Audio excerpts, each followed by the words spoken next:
En la guerra que definió por años el narcotráfico, un hombre silencioso demostró que el poder real no está en los tiroteos, sino en las cuentas bancarias. Pacho Herrera, el genio financiero del Cártel de Cali, operaba tras bambalinas mientras sus rivales aprovechaban los reflectores.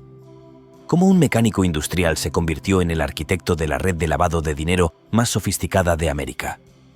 Este es el relato del cerebro que prefirió los números a los disparos, pero cuya crueldad quedó grabada en atentados como el del edificio Mónaco. Desde su fachada de empresario discreto hasta su misteriosa muerte a balazos en una prisión de máxima seguridad, él fue el factor clave para que los cárteles que sobrevivieron a Escobar tomaran el control, aunque sea por un tiempo. Helmer Herrera Buitrago, el hombre de las 1000 caras. Ubiquémonos en 1988. Pablo Escobar, encumbrado, disfrutaba de su fortuna mala vida en el edificio Mónaco de Medellín, pero alguien del Cártel de Cali decidió que era el momento perfecto para enviarle un mensaje explosivo. Un coche bomba estalló en el exclusivo sector de esa ciudad, causando destrozos monumentales y fallando en su objetivo principal: matar al capo. Eso sí, le dejó una secuela permanente a su hija, Manuela, quien perdió la audición en un oído.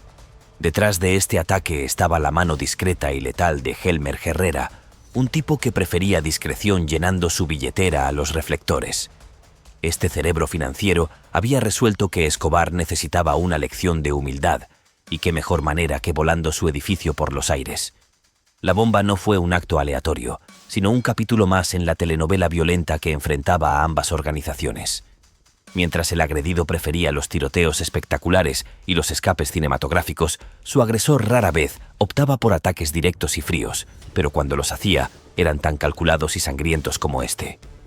Y obviamente, la respuesta no se hizo esperar. El agresor, ahora agredido, sobrevivió al menos a un par de intentos de asesinato. No obstante, el más icónico ocurrió el 25 de septiembre de 1990, en la hacienda Los Cocos, que queda en El Cabuyal, corregimiento de Candelaria, Valle del Cauca. En aquellas instalaciones se desató un verdadero caos. Ahí fue donde ocurrió la tristemente célebre masacre de Los Cocos. La espantosa función fue obra de nada menos que el Cártel de Medellín, con Pablo Escobar a la cabeza, quien todavía guardaba un profundo rencor por los hechos ocurridos tan solo 2 años antes.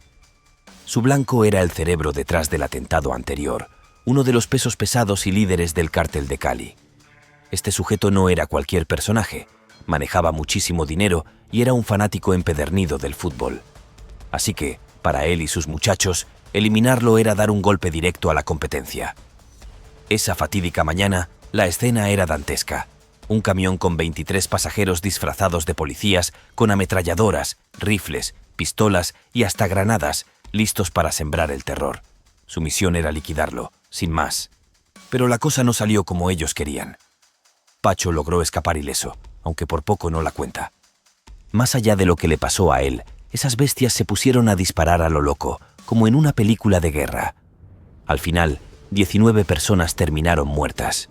No solo cayeron asociados o guardaespaldas, sino simples jugadores de fútbol, un árbitro, cocineros y hasta transeúntes que nada tenían que ver con el problema. Después de semejante carnicería, el nuevo atacado no tuvo más opción que desaparecer por completo, porque sabía que la amenaza era real y mortal. Se metió en un modo fantasma para evitar otro atentado, porque su archienemigo no perdonaba ni olvidaba fácilmente. Resulta que los atacantes estaban vinculados con un tal Brances Muñoz Mosquera, alias Tyson, quien operaba en Antioquia. Algunos de los asesinos terminaron pillados por las autoridades, si bien ya la sangre había corrido y la tragedia estaba consumada. Una de las partes mencionadas hasta ahora era Francisco Helmer Herrera Buitrago, mejor conocido como Pacho, quien nació el 24 de agosto de 1951 en Palmira, un rincón del Valle del Cauca, muy cercana a la ciudad de Cali, en Colombia. Hay que decir que su historia familiar es un tanto misteriosa, pues se rumorea que podría ser hijo de Benjamín Herrera Zuleta, un tipo pionero en el negocio del narcotráfico en la región. Pero ojo, eso nunca se ha confirmado del todo. Lo que sí se sabe es que creció en un ambiente modesto, nada de lujos ni excentricidades. Durante estos primeros años de existencia, estudió mantenimiento técnico en el colegio. Era difícil saber en lo que acabaría. Más bien parecía un tipo serio, inteligente, algo callado y muy disciplinado, con habilidades técnicas bajo la manga que le servirían después para labrarse un camino distinto al que escogió, uno honrado. De hecho, por los años 70, el veinteañero vivió en Estados Unidos. La razón era simple: buscar una vida mejor y aprovechar las oportunidades que por allá prometían. Estando allá, se metió a trabajar primero como mecánico industrial en la Nemak Corporation. Sí, un tipo que, entre máquinas y herramientas, empezó a usar la cabeza para hacer negocios. En ese entonces, el trabajo que se hacía era para los aviones de guerra del gobierno. Como yo era mecánico industrial y logré sacar el Social Security, comencé a trabajar legalmente. Recordaría años más tarde en un interrogatorio. Y eso no fue todo, porque luego se metió en el negocio de la joyería y los metales preciosos. Entretanto, se dio cuenta que uno no sobrevive en semejante potencia solo con herramientas y mecánica, y menos cuando por ese entonces el negocio de la cocaína estaba explotando a lo bestia. Por eso, empezó a meterle la nariz al asunto a mediados de la década, metiéndose poco a poco en la distribución a pequeña escala en su propio barrio. No fue de golpe y porrazo, sino un paso a paso que lo llevó a meterse de lleno en el mundo ilegal. Su primera confrontación seria con la ley fue en 1978, cuando lo pillaron por cargos de distribución de droga en la Gran Manzana. Tardó un año tras las rejas, sin que eso impidiera que saliera con las ganas intactas y la idea más clara que nunca. Porque a todas estas, en su tierra natal estaba en sus inicios una organización llamada el Cártel de Cali, como el proyecto ambicioso de unos caballeros del crimen que se determinaron a que el Valle del Cauca sería su reino. Los hermanos Rodríguez Orejuela, Gilberto y Miguel, junto con José Santa Cruz Londoño, empezaron con un grupo llamado Los Chemas, que se dedicaba a secuestros, extorsiones y piratería de tierras. Pero pronto descubrieron que el polvo blanco era mucho más lucrativo que secuestrar ricos o robar terrenos. Lo que hizo único al cártel desde el principio fue su estilo. El otro grupo, el de Medellín, prefería los tiroteos espectaculares y las bombas. Básicamente, demasiado alarde de violencia. Estos no, estos se ganaron el apodo de «los caballeros» por su enfoque más refinado. Eran narcos con clase. Compraban acciones en bancos como el Banco de los Trabajadores, empresas como Chrysler Colombia y controlaban medios de comunicación y locales de entretenimiento. Sí, lavaban dinero con la elegancia de un sumiller escogiendo vino. No fueron sus primeros distribuidores de narcóticos en sus andanzas por Nueva York. Lo cierto es que los caminos de Cali y del recién excarcelado estaban destinados a cruzarse. Iniciada la década de los 80, ya habían internacionalizado sus operaciones como si fueran una multinacional legítima. Establecieron redes de tráfico que llegaban a Estados Unidos y Europa. Allí es cuando este hombre hace su aparición, pues viajó hasta su centro de operaciones para que le dieran el control de Nueva York como si fuera una franquicia. No era un simple acuerdo de distribución, era el equivalente criminal a firmar un contrato con una de esas importantes transnacionales, pero con más violencia y menos publicidad. La reunión, celebrada en 1983, fue todo menos discreta. En realidad, no había motivos para negársela. El tipo llegó con habilidades organizativas, logística impecable y contactos limpios que hicieron que los capos se miraran entre sí con aprobación. Fue de los primeros en establecer conexiones formales con narcos mexicanos, específicamente con el cártel de Juárez de Amado Carrillo Fuentes. Lo que vino fue un sí rotundo, y en agradecimiento él les aportó sus conexiones mexicanas y métodos sofisticados que harían ruborizarse a cualquier aduanero. A ver, tratemos de enumerar sus, digamos, logros en este tiempo. En primer término, estructuró las operaciones en células compartimentadas, pues había un grupo para transporte, otro para almacenamiento, otro para distribución mayorista y otro para lavado. Cada célula sabía solo lo necesario para no comprometer a las demás partes, como en una serie de espionaje. Además, importaba base de cocaína desde Perú y Bolivia, controlaba laboratorios de conversión en Colombia y, como toque maestro, contrató guerrilleros de las FARC y del M-19 como seguridad privada. Mientras los hermanos Rodríguez Orejuela manejaban las grandes estrategias, él se concentraba en lo que mejor sabía hacer: negocios y logística. Su obra maestra, puede decirse, fue el lavado de dinero. Tenía que serlo. La mismísima DEA tuvo que reconocerle que él operaba uno de los sistemas más sofisticados y rentables jamás vistos para semejante propósito. Se sabe que lo hacía a través de joyerías, comercio de metales preciosos y quién sabe cuántos negocios más. Nunca se supo la colosal cantidad de dinero que logró pasar como legítimo. aunque sin duda estaba valorada en millones de dólares. Gracias a estas genialidades, ascendió de operador secundario a líder principal de la organización, controlando territorios clave como Jamundí, Palmira y Yumbo en Valle del Cauca. La mente criminal se manejaba con varias curiosidades. Una de ellas era su perfil bajo. Los otros narcos buscaban notoriedad y él siempre prefirió el anonimato, tanto que, junto al par de hermanos y José Santa Cruz Londoño, formó el cuarteto que convirtió al Cártel de Cali en una potencia dominante del narcotráfico, a pesar de que su nombre rara vez aparecía en informes oficiales. Su estrategia para lograrlo era simple: ser tan invisible que hasta sus propios socios a veces dudaban de su existencia real. Evitaba como la plaga los lujos ostentosos y las apariciones públicas. Nada de mansiones extravagantes, fiestas multimillonarias y muchísimo menos entrevistas con periodistas. Otro dato intrigante, según el periodista José Guarnizo en su libro La patrona de Pablo Escobar, es que fue uno de los pocos homosexuales en ascender en la pirámide del narcotráfico local e internacional. En un mundo donde el crimen y la homofobia parecían caminar de la mano, el ser abiertamente gay no le cerró puertas dentro del cártel. Eso sí, sus fechorías hicieron que nadie prestara mucha atención a su orientación sexual. Rompió moldes en ese aspecto, es innegable, aunque no por eso se suavizó. Seguía siendo un tipo duro, con poder y respeto entre colegas. Según se dice, uno de los hermanos Rodríguez Orejuela lo defendió de un comentario discriminatorio en estos términos: Pacho es el único que siempre llega con números, no con excusas. Igualmente, su talento para el disfraz le valió eventualmente el apodo de «el hombre de las 1000 caras». Podía ser un empresario aburrido en una reunión de negocios por la mañana, un turista común en un centro comercial por la tarde y un borrachín anónimo en un bar por la noche. Y claro, esto lo hacía aún más difícil de identificar. Él lo sabía, por eso lo disfrutaba. Lo que definitivamente no disfrutaban ni él ni sus socios era el jueguito de poder con los de Medellín. Estos últimos controlaban Miami y el sur de Florida. Los primeros dominaban Nueva York, y Houston era como su condominio compartido. Hasta Los Ángeles quedaba frecuentemente como tierra de nadie. Controlar territorio no era cualquier cosa para ellos. Era abrirse campo en un negocio peligroso, sí, pero igualmente lucrativo.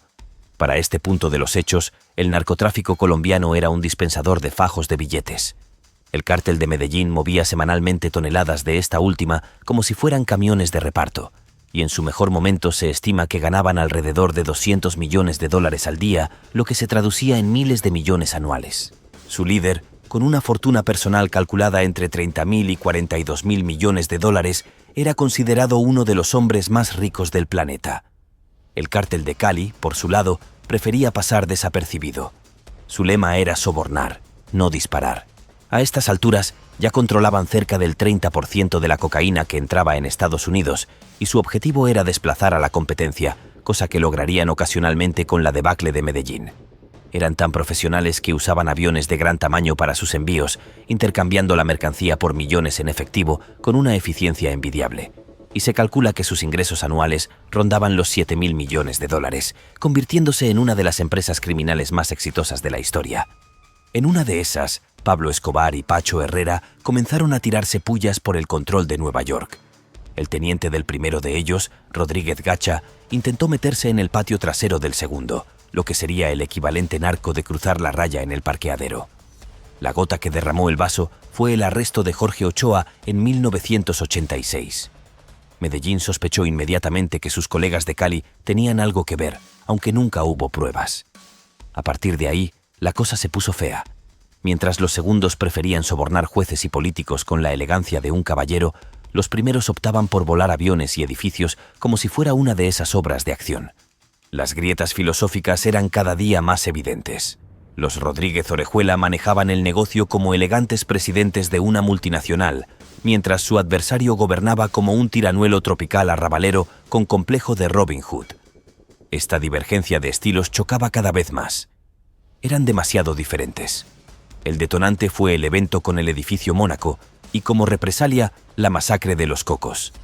De ambas ya hemos hablado. Cabe mencionar que en este último atentado, el anonimato de quien tanto protegía este estatus por fin se hizo añicos, pues allí se hizo público que el tal Pacho sí existía. Sí, era tan real que sus ahora enemigos deseaban borrarlo del mapa como fuera. Por eso, el 27 de julio de 1991, mientras pasaba un relajante día de piscina en una finca de Jamundí, el relax se esfumó con la llegada de un comando de tipos encapuchados, pero con un detalle de moda bastante peculiar: pulseras rosadas. No era un accesorio aislado, era la macabra seña de identidad de los sicarios enviados por el bando rival. Los tipos abrieron fuego contra todo lo que se movía en esa fiesta, convirtiendo el día de campo en una carnicería. Cuando el humo se disipó, el saldo era dantesco: 17 muertos y 13 heridos. Pacho, el sujeto que solo quería bañarse y recibir sol, fue el objetivo principal. La balacera fue tan indiscriminada que fue una masacre pura y dura. Sin embargo, su verdadero objetivo, contra todo pronóstico, sobrevivió al atentado, tal y como había ocurrido un año antes. Casi al mismo tiempo, su enemigo estaba francamente aburrido de tanta persecución, por eso decidió que, si se iba a entregar, lo haría con estilo. Así nació La Catedral, su prisión personalizada, un chalet de lujo con vistas a Medellín que él mismo diseñó y que el gobierno colombiano, en un arranque de realismo mágico burocrático, aceptó construir con tal de encerrarlo. Aquel lugar era cualquier cosa menos un centro de reclusión. Tenía campo de fútbol, jacuzzi, cascada, discoteca, bar y hasta una casita de muñecas para su hija. Los guardias eran sus propios matones, leales a muerte, y las comunicaciones, con faxes y teléfonos celulares, le permitían dirigir su imperio de la cocaína como si estuviera en una oficina cualquiera, solo que con mejor vista y mucho más champán. Lo importante no es esta excentricidad, sino que torturó y asesinó a 4 de sus propios lugartenientes, y el gobierno, que hasta entonces había hecho la vista gorda, no pudo ignorar semejante descaro y ordenó su traslado a una prisión militar de verdad. Como era de esperar, no aceptó estos términos y en julio de 1992, usando una salida secreta que tenía construida, se esfumó en la noche.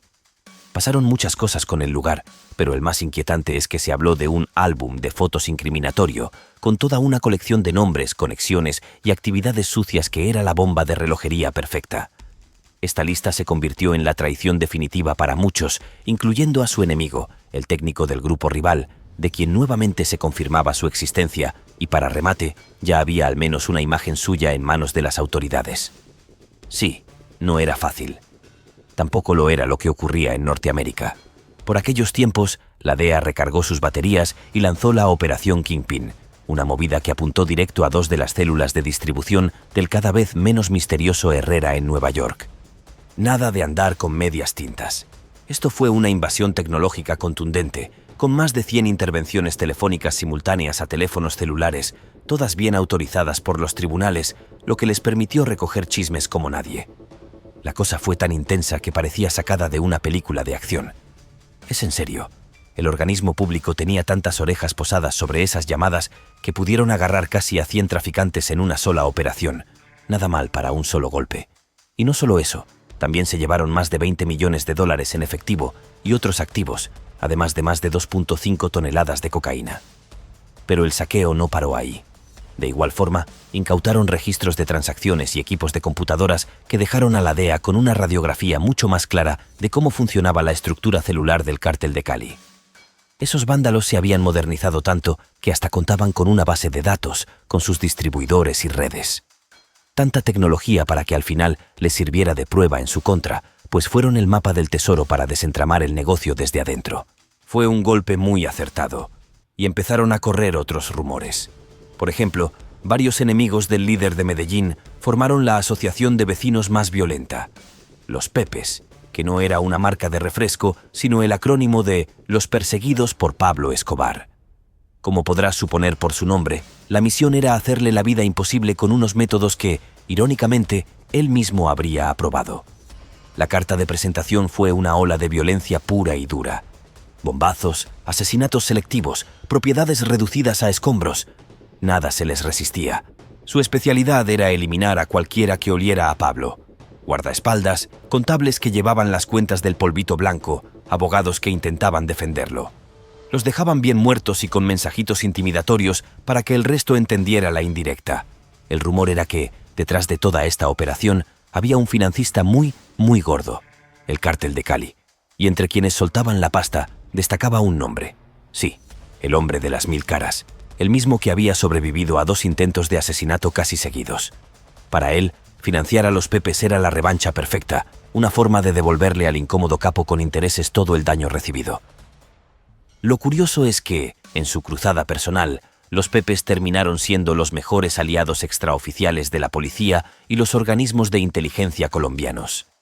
Compartían información, coordinaban ataques, una colaboración incómoda y letalmente efectiva que aceleró como nunca la caída del zar de la cocaína. Bueno, el otro rumor era de cara a las elecciones presidenciales que se celebrarían al año siguiente. Se supone que el objetivo de los narcotraficantes era comprar al mismísimo presidente de la República. El afortunado fue Ernesto Samper y el tipo encargado de soltar la plata, se supone, fue el propio Pacho. La jugada era predecible. Había que meter pasta, mucha pasta, en la campaña para asegurarse de que, una vez en el poder, el gobierno les hiciera el quite a cosas pesadas, como la extradición a Estados Unidos, y les diera cancha libre para sus negocios. El contador del cártel, Guillermo Palomari, luego contaría con lujo de detalles cómo se movían millones desde las arcas del crimen hasta las cuentas de la campaña que finalmente lo llevaron a la Casa de Nariño. Aunque el presidente nunca fue formalmente condenado, el muerto estaba en la plaza. Entretanto, Pablo Escobar fue descubierto y asesinado en las últimas semanas de 1993. Golpe de gracia favorable para el cártel de Cali, pues sus enemigos estaban siendo barridos y por pocos meses lograron controlar hasta el 70% del suministro de narcóticos en Estados Unidos. De no ser porque la cacería aún no acababa. Los años inmediatamente siguientes no fueron mejores para ellos. Mientras el país veía cómo se desmoronaba el imperio de los Rodríguez Orejuela, las autoridades colombianas, con una inestimable ayuda de la DEA, se estaban apuntando al premio gordo contra el narcotráfico desde la muerte de Escobar. Todo empezó con Gilberto Rodríguez Orejuela, un tipo tan estratégico que su mejor jugada fue esconderse detrás de un falso tabique, justo tras un armario en una casa del barrio Santa Mónica de Cali.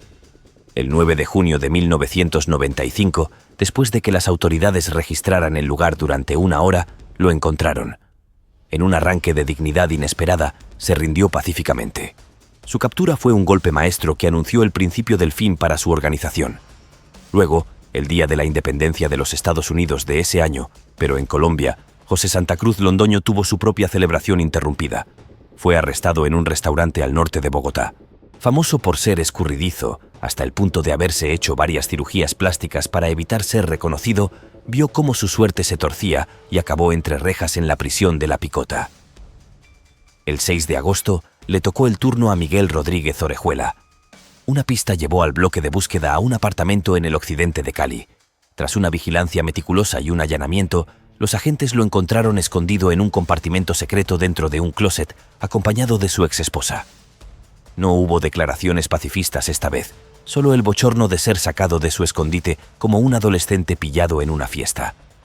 Santa Cruz Londoño logró escapar el 11 de enero del año siguiente. Sobornó a varios oficiales y en un movimiento audaz se escapó por el cristal de seguridad de la sala de interrogatorios de la Fiscalía para meterse en una furgoneta que lo esperaba. La gracia duró poco, porque fue asesinado el 5 de marzo. Y claro, de las 4 grandes figuras del cártel, solo quedaba una viva y libre. La presión era demasiada, y el 1 de septiembre de ese 1996, Pacho Herrera se entregó sin mayor drama al temido bloque de búsqueda. Su entrega marcó un punto de inflexión, porque ya no había muchas piezas grandes moviéndose en el tablero del narcotráfico colombiano. Creo en la justicia colombiana, creo en el sometimiento, creo que es el momento propicio para una tregua. No, mejor, para dar un regalo al país que ha sufrido tanto por el narcotráfico. Llegó a manifestar en ese preciso instante. Recibió una condena inicial de 6 años y 8 meses de cárcel por narcotráfico y en 1998 su sentencia se extendió a 14 años, como para que sintiera bien el peso de la justicia. Pero, como suele pasar con estos personajes, la prisión no fue un simple encierro. Lejos de perderse en el aislamiento, le dio un giro curioso a su rutina. Se metió de lleno en el fútbol, organizando torneos dentro del presidio y hasta patrocinándolo, casi como si quisiera borrar su historial con un poco de deporte. Además, se puso a estudiar una licenciatura en Administración de Empresas, como si quisiera reinventarse en vida. A pesar de que se suponía que debía estar bien encerrado en el ala de máxima seguridad, Herrera se movía con relativa libertad, visitando otras zonas de la cárcel y reuniéndose con sus abogados sin mayor complicación. Justamente fue tanta libertad la que lo llevó directo a su fatal desenlace. El 6 de noviembre de 1998, Rafael Ángel Uribe Serna, un tipo que tenía 32 años y que visitaba la prisión, llegó borracho al campo de fútbol donde él jugaba. Lo que parecía un simple saludo terminó siendo una emboscada mortal. Tras abrazarlo, sacó una pistola y le disparó 7 veces en la cabeza. Los otros presos atraparon a Uribe mientras los guardias lo separaban. El baleado fue llevado de emergencia al hospital. Nada pudieron hacer y murió. La víctima tenía 47 años de edad. No está muy claro por qué alguien quería mandarlo a otro plano, aunque todo apunta a una maraña de especulaciones y rencillas viejas. Algunos apuntan a viejas vendetas con el cártel del norte del Valle, en especial un tipo conocido como JJ, que estaba bajo las órdenes de Wilber Varela, otro capo que a su vez había sido víctima de un intento de asesinato por parte del cártel de Cali días antes. Otra teoría señala la colaboración de Herrera con la DEA, que lo llevó a traicionar a Orlando Henao, jefe del norte del Valle y superior de Varela. Basta imaginarse la ira de esos tipos. Además, el difunto tenía desde hace un tiempo problemas con las guerrillas comunistas, un conflicto que no daba tregua. El asesino, Uribe, no era ningún desconocido. Fue asesor personal de su víctima por una temporada y visitaba la cárcel con frecuencia. Declaró que lo mató porque éste había amenazado a su familia luego de que él fallara en matar a Víctor Carranza, otro pez gordo del mundo del narcotráfico, por orden de la víctima. Cabe precisar que esta versión sonó más a excusa para tapar algo más grande, porque la policía descartó la historia como poco creíble y llena de contradicciones. Los medios de la época tampoco se tragaron ese cuento y sugirieron que había alguna jugada maestra detrás para desviar la atención. Si esta historia te atrapó, imagina lo que viene. Suscríbete ahora mismo y activa la campanita para no perderte la próxima entrega. Y si quieres apoyar este canal, déjame tu like y cuéntame en los comentarios qué opinas. Nos vemos en el siguiente capítulo.